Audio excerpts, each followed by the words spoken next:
And నచ్చినా నచ్చకపోయినా ఎవరికైనా ఫ్యూచర్ ఇస్ లోకేష్ గారు. అండ్ కాబోయే ముఖ్యమంత్రి కూడా మన లోకేష్ గారు ఫ్యూచర్లో.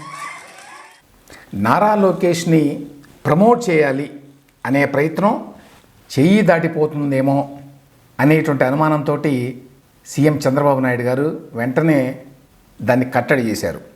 నిన్న నేను చేసిన వీడియోలో కూడా చెప్పాను, ఈ విషయంలో చంద్రబాబు నాయుడు గారు ఆచితూచి వ్యవహరించేటువంటి అవకాశం ఉంది, ఆయన మీద అంత తొందరపడ్డు అని. గత కొన్ని రోజులుగా నారా లోకేష్ని డిప్యూటీ సీఎం చేయాలి అని చెప్పి తెలుగుదేశం పార్టీలో స్వరాలు వినిపిస్తూ ఉన్నాయి. మొదట పార్టీ పోలిట్ బ్యూరో సభ్యుడు శ్రీనివాసరెడ్డి, తర్వాత ఎమ్మెల్యే సోమిరెడ్డి చంద్రమోహన్ రెడ్డి, ఇట్లాంటి వాళ్ళంతా కూడా లోకేష్ని డిప్యూటీ సీఎం చేయాలనేటువంటి వాయిస్ వినిపించడం మొదలుపెట్టారు.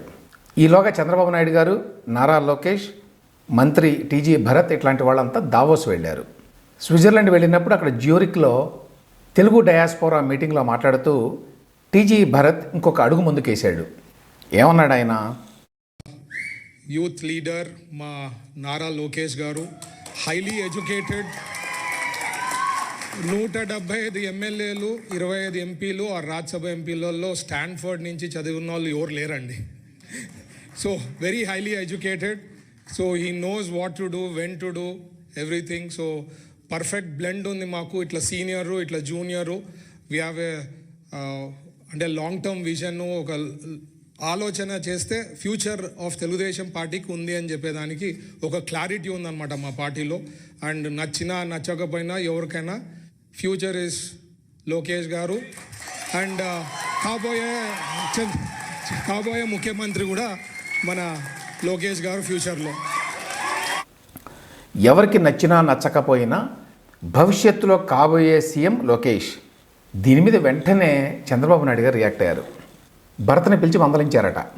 ఎప్పుడు ఏం మాట్లాడాలో తెలుసుకోండి, మనం ఇక్కడికి ఎందుకు వచ్చాం అంటే దావోస్కి ఎందుకు వచ్చాం, మీరేం మాట్లాడుతున్నారు, భవిష్యత్తులో లోకేష్ సీఎం అనేటువంటి వ్యాఖ్యలు ఇక్కడ చేయాల్సిన అవసరం ఉందా?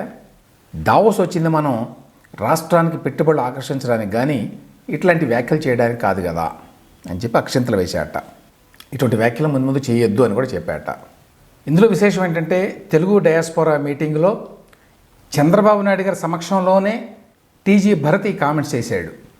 బహుశా అందుకనే చంద్రబాబు నాయుడు గారు వెంటనే రియాక్ట్ కావాల్సి వచ్చింది.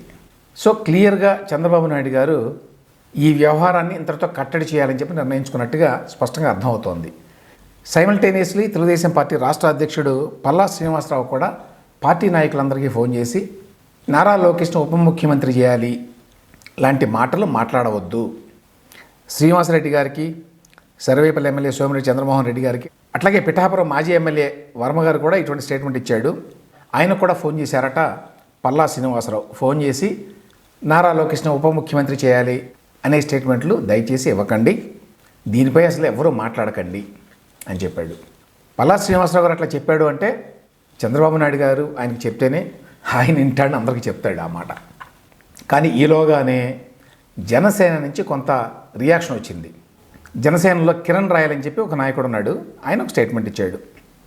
లోకేష్ని ఉప ముఖ్యమంత్రిగా చూడాలని టీడీపీ నాయకులు శ్రేణులు కోరుకుంటున్నట్టుగానే పవన్ కళ్యాణ్ని ముఖ్యమంత్రిగా చూడాలని మేము అనుకుంటున్నాం.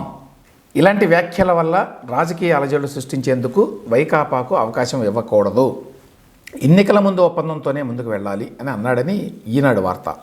దీనిని TV9 లాంటి ఛానల్స్ కొంచెం ప్లేఅప్ చేసినాయి. ఎట్లా అంటే లోకేష్ను ఉప ముఖ్యమంత్రి చేస్తే పవన్ కళ్యాణ్ని ముఖ్యమంత్రి చేయాలి, జనసేన డిమాండ్ అనే టైప్లో వాళ్ళు కొంత హడావుడి చేశారు. కానీ యాక్చువల్గా ఆయన అన్న మాటలు మొత్తం తీసుకుంటే బేసికల్లీ ఏంటంటే ఇట్లాంటి వ్యాఖ్యలు చేయటం వల్ల ఇప్పుడు ఈ కూటమిలో కొంత డిస్టర్బెన్స్ జరిగేటువంటి అవకాశం ఉంటుంది అనేది బేసిక్ పాయింట్. దాంతోపాటు ఎన్నికల ముందు ఒప్పందంతోనే ముందుకు వెళ్ళాలి అని కూడా అన్నట్టు ఆయన. ఎన్నికల ముందు ఒప్పందం ఏంటి, సీఎం ఎవరు, డిప్యూటీ సీఎం ఎవరు లాంటివి ఎన్నికల ముందు నిర్ణయించుకున్నారా, ఒప్పందం ఏమైనా కుదిరిందా? నాకు తెలిసి అటువంటి ఒప్పందం అయితే ఏమీ లేదు. ఇన్ఫ్యాక్ట్ లాస్ట్ మినిట్ వరకు మొన్న ఎన్నికల్లో గెలిచిన తర్వాత పవన్ కళ్యాణ్ డిప్యూటీ సీఎం అవుతారని చెప్పి ఎవరు అనుకోలేదు. కాబట్టి ఎన్నికల ముందే ఇటువంటి ఒప్పందం ఏదో ఉంది అని ఈయన ఎలా చెప్పారో నాకు తెలియదు. అయితే ఓవరాల్గా ఈయన చెప్పేది ఏంటంటే లోకేష్ని ఉప ముఖ్యమంత్రిని చేయాలని చెప్పి టీడీపీ శ్రేణులు కొందరు నాయకులు మాట్లాడుతున్నారు. ఓకే, ఏ పార్టీ కార్యకర్తలైనా వాళ్ళ నాయకుడిని అట్లా చూడాలనుకోవడం సహజమే.